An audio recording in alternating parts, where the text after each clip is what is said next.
Apa perbedaan sekolah dengan madrasah? Kok kenapa di sana pakai sekolah, kalau di sini madrasah? Kalau sekolah, tempat untuk mencari ilmunya guru. Tapi kalau madrasah, tempat untuk mencari ilmunya Tuhan. Orang pintar itu suka mendemonstrasikan kepintarannya di depan orang. Tapi kalau orang arif, suka menyembunyikan kepintarannya di depan orang. Ya, jadi orang arif itu, ya, salah satu cirinya orang arif ialah tidak pernah menyalahkan keadaan, tidak pernah menyalahkan murid, tidak pernah menyalahkan orang lain, tidak pernah menyalahkan pemerintah, tidak pernah berdemo dan seterusnya. Jadi guru itu bahasa spiritual sebetulnya. Itu bukan bahasa populer biasa. Itu bahasa tasawuf tuh. Kalau diterjemahkan ke dalam bahasa Arab itu mursyid. Dari akar kata rasyada, petunjuk. Mursyidon, pembawa petunjuk. Jadi kalau petunjuk itu dari Tuhan, maka itu disebut hidayah. Kalau petunjuk itu dari manusia, disebut dengan irsyad. Kalau orang sebagai petunjuk, maka itu disebut dengan mursyid. Tapi kalau Tuhan yang maha penunjuk, maka itu disebut al-hadi. Jadi guru itu bukan predikat biasa. Maka itu saya mohon kepada kita semuanya yang berpredikat sebagai guru, jadilah guru yang sesungguhnya. Guru itu bukan pengajar. Guru itu bukan pendidik. Guru adalah mengajar dengan rasa. Guru itu penyambung lidah antara Tuhan dengan anak didiknya. Itu disebut mursyid. Karena itu hari guru ini saya ingin menghimbau kepada kita semuanya. Saya juga profesinya guru, dosennya. Jadi seorang guru itu bukan hanya berfungsi untuk mentransformasikan pengetahuan, kecerdasan, keterampilannya kepada murid, tetapi ada proses consecration, consecration itu tabarruk ya, pemberkahan, pembaptisan ya kalau dalam agama Kristen. Guru itu adalah juru baptis. Bagaimana mendoktrin anak itu ya, mempertahankan jati dirinya, citra dirinya, kesucian dirinya, fitrahnya. Itulah seorang guru. Jadi tidak semua pendidik, tidak semua pengajar itu guru. Guru itu makamnya lebih tinggi dari itu. Jadi Bapak Ibu sekalian, seorang guru haruslah mengajar dengan bukan hanya rasio, tapi juga dengan rasa. Mengajar dengan rasa. Ya, itulah yang sangat berat. Kullu ma kharaja minal qalb, waqa'a fil qalb. Segala sesuatu yang keluar dari lubuk hati yang paling dalam, itulah nanti yang akan mendarat di dalam lubuk hati sang murid. Jadi seorang guru tidak boleh mengajarkan ilmu sebelum melakukan proses pembatinan terhadap materi ilmu yang akan diajarkan. Persiapan mengajar seorang guru, seorang mursyid, bukan hanya ditulis di laptop, diketik, ini besok, ini materinya, ini pertanyaannya, ini PR-nya, ini evaluasinya. Tetapi persiapan mengajar seorang guru, ya seorang mursyid, salat tahajud di tengah malam. Ya Allah, besok saya akan mengajar kitabut tahara atau matematik. Berikanlah, bukakanlah ya jendela hatinya anak-anak murid saya. Sebelum pergi ke sekolah, salat duha, salat tahajud lagi di situ. Ya Allah, sebentar lagi saya akan mengajar. Sebelum masuk di pintu, dia baca surah Al-Fatihah, pembuka. Sebelum mulai mengajar, anak-anak, mari kita berdoa bersama. Berapa kali tuh tahapan-tahapan berdoa. Ya, maka itu berkah. Guru-guru kita dulu nggak pakai laptop, Ibu Aminah nggak pakai laptop, tapi menggores di batin. Ya.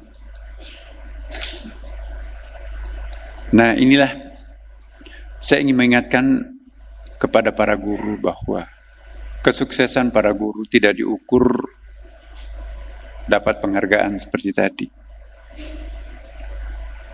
Tidak juga diukur berhasilnya kita menunaikan paket yang kita ajarkan.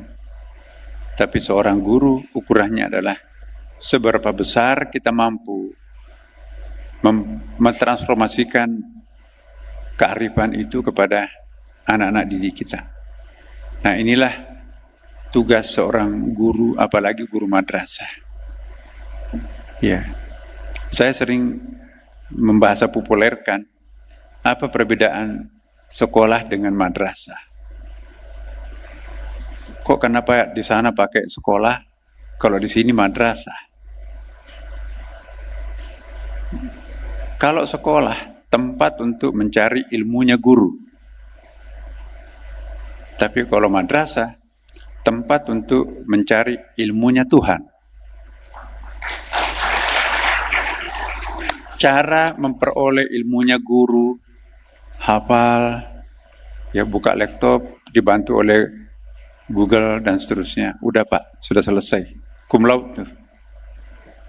Tapi kadang-kadang makin pintar makin kurang ajar. Ya, ini autokritik kita sebagai seorang guru. Tapi kalau di madrasah, tempat untuk mendapatkan ilmunya Tuhan. Tentu epistemologinya beda. Kalau di sana belajar, tapi kalau di sini adalah betul-betul melakukan proses kontemplasi. Ya, maka itu seorang guru madrasah harus tampil beda dengan guru sekolah. Di sekolah bagaimana memintarkan anak, tapi kalau di madrasah bagaimana menjadikan anak itu menjadi lebih arif. Semua orang arif itu pintar, tapi tidak semua orang pintar itu arif. Apa bedanya? Orang pintar itu suka mendemonstrasikan kepintarannya di depan orang. Tapi kalau orang arif suka menyembunyikan kepintarannya di depan orang. Ya. Jadi orang arif itu ya, salah satu cirinya orang arif ialah tidak pernah menyalahkan keadaan, tidak pernah menyalahkan murid, tidak pernah menyalahkan orang lain, tidak pernah menyalahkan pemerintah, tidak pernah berdemo dan seterusnya. Ya, kenapa? Karena ada proses lillahi ta'ala yang di dalam dirinya itu sendiri.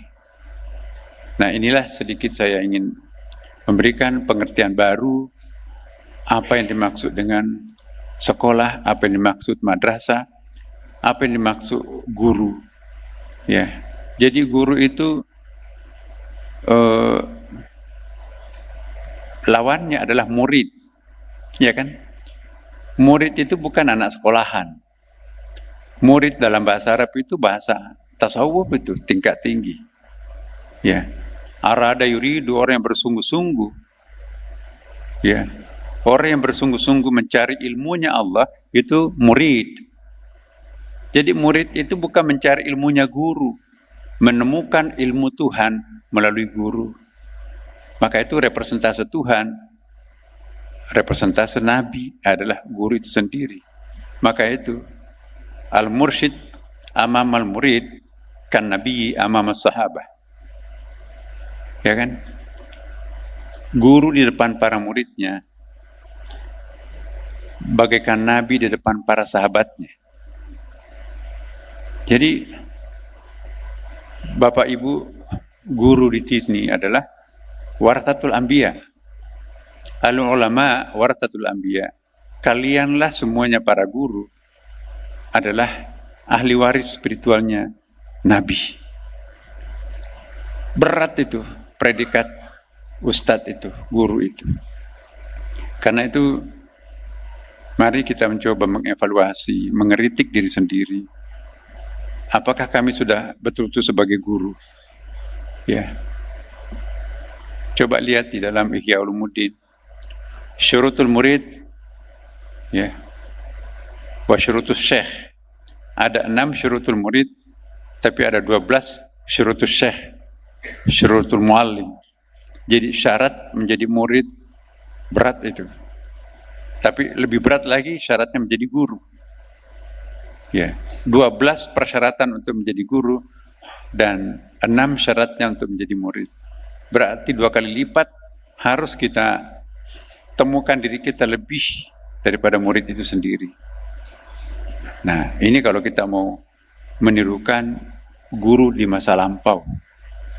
Maka itu guru di masa lampau, teman-teman, tidak pakai laptop, tidak pakai alat peraga canggih, tapi melahirkan seperti Ibnu Rushd 1200 tahun yang lampau.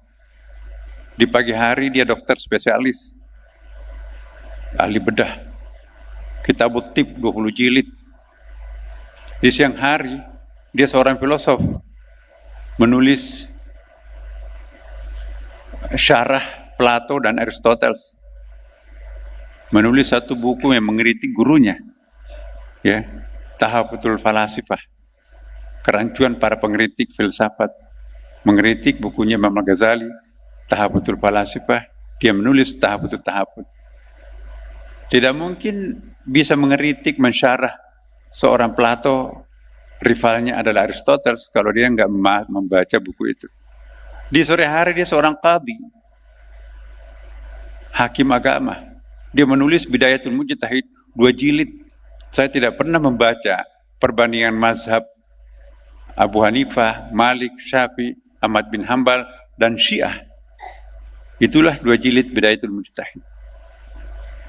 Tapi di malam hari, Kitabul Hikamnya itu, buku tasawuf, dalam sekali tasawufnya Ibnu Rushd. Lupa kalau dia itu seorang filosof. Lupa kita kalau dia itu seorang dokter. 4 disiplin ilmu yang dia kuasai tanpa laptop.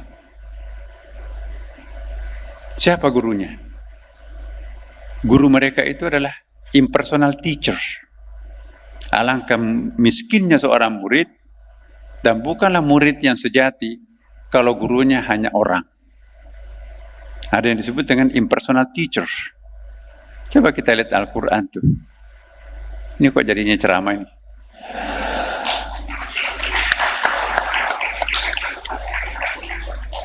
Butuh sambutan atau saya lanjutkan? Sambutan ya. Kalau gitu kita nggak usah lanjutkan yang tadi itu.